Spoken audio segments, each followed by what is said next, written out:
السلام علیکم میرے پیارے عزیز و کرام، خدا کے فضل سے امید کرتا ہوں آپ سب لوگ بخیر و عافیت ہوں گے۔ میرے پیارے دوستو، آپ دیکھ رہے ہیں سلامتی ٹی وی۔ پیارے عزیز و کرام، آج میں آپ کو بتانے جا رہا ہوں حضرت داؤد علیہ السلام کا واقعہ۔ ناظرین کرام، حضرت داؤد علیہ السلام کی قوم کے 70,000 افراد سمندر کنارے ایلا نامی بستی میں رہا کرتے تھے۔ ان لوگوں کو اللہ نے ہزاروں نعمتوں سے نوازا تھا، تو یہ اللہ کی عبادت سے محروم ہو گئے تھے اور اللہ کی مخلوقات پہ ظلم کرنے لگے تھے۔ تو یوں اللہ نے ان کو خبردار کیا کہ ہفتے میں ایک دن، ہفتے والے دن شکار نہ کیا کرو۔ اتوار سے لے کے جمعے تک جتنا شکار پکڑنا ہے پکڑ لو، ایک دن اللہ کی عبادت اور مخلوقات پہ امن کے لیے رکھ دو۔ یوں اللہ نے ان کا امتحان لینا شروع کر دیا۔ وہ اتوار سے لے کے جمعے تک سمندر میں مچھلیاں پکڑتے تھے تو مچھلیاں زیادہ مقدار میں ہاتھ نہ آتی، اور ہفتے کے دن سمندر کو دیکھتے تو ان کو بڑی بڑی مچھلیاں نظر آنے لگتی۔ ان لوگوں میں سے ایک شخص کو شیطان نے ورغلایا کہ پریشان کیوں ہوتے ہو، میری ترکیب پہ عمل کرو، تم شکار سے کبھی محروم نہیں رہو گے۔ تو بس شیطان کے کہنے پر اس شخص نے ہفتے کے دن کانٹا لگا کے ڈوری کو سمندر میں ڈال دیا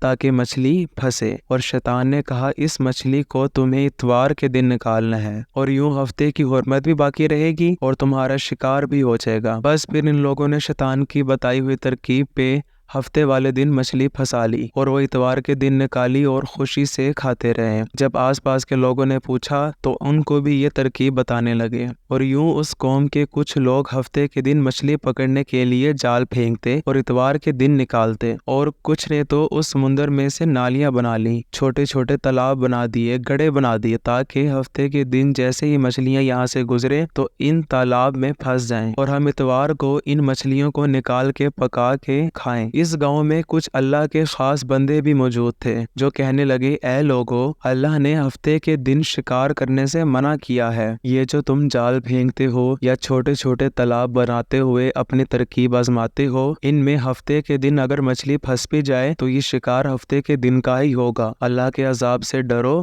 اللہ کی نافرمانی نہ کیا کرو۔ وہ لوگ ان لوگوں کا مذاق اڑانے لگے کہ ہماری جو مرضی ہوگی ہم وہی کریں گے۔ اب ان بستی میں 3 فرقے بن گئے۔ ایک ان 70,000 میں سے وہ لوگ تھے جو ان نافرمان لوگوں کی بار بار اصلاح کرتے، دوسرے وہ جو لوگوں سے نفرت کرتے اور خاموشی اختیار کیے ہوئے تھے، اور تیسرے وہ جو گمراہ ہو کر اللہ کی نافرمانی کرتے رہے۔ تو یوں نیک بندوں نے اس بستی کے بیچ میں سے دیوار کو کھڑا کر دیا اور یہ حکم نافذ کیا کہ اللہ کی نافرمانی کرنے والے اس طرف ہو جائیں اور ہم جو اللہ کے فرما بردار ہیں وہ اس طرف ہو جائیں۔ وہ نیک لوگ بار بار ان سے کہتے رہے، اے لوگو، اللہ سے ڈرو، جو لوط کے لوگوں کا حشر ہوا اس کو یاد کرو، اللہ کی نافرمانی کرو ورنہ تم پہ بھی کوئی عذاب آ جائے گا۔ وہ سارے نافرمان جن کی تعداد تقریباً 12,000 تھی، سب ہنستے رہے کہ یہ تو سب کتابی باتیں ہیں، اب ہم پہ کوئی عذاب نہیں آئے گا۔ بس جیسے ہی وہ گروہ 2 حصوں میں تقسیم ہو گیا، ایک وہ جو اللہ کے فرما بردار بندے دیوار کے اس طرف تھے اور دوسرے جو نافرمان بندے جو دیوار کے اس طرف تھے۔ وہ نافرمان پوری رات ہنستے رہتے، مذاق اڑاتے رہتے، اور اللہ کے خاص بندے دیوار کے اس طرف اللہ سے معافی مانگتے رہتے۔ بس جیسے ہی صبح ہوئی، وہ نیک صالح انسان اٹھے، انہوں نے محسوس کیا کہ دیوار کے اس طرف سے کسی انسان کی آواز نہیں آ رہی۔ جیسے ہی دیوار کے اس طرف چڑھ کے دیکھنے لگے کہ سارے کے سارے وہ لوگ بندر کی شکل میں تبدیل ہو چکے ہیں اور بندروں کی حرکت کو انجام دے رہے ہیں، اور جو صالح لوگ تھے دیوار سے ان بندروں کو دیکھنے لگے۔ ان فرما بردار لوگوں میں سے جو ان کے رشتہ دار تھے، انہوں نے ان بندروں کے کپڑوں سے اپنے اپنے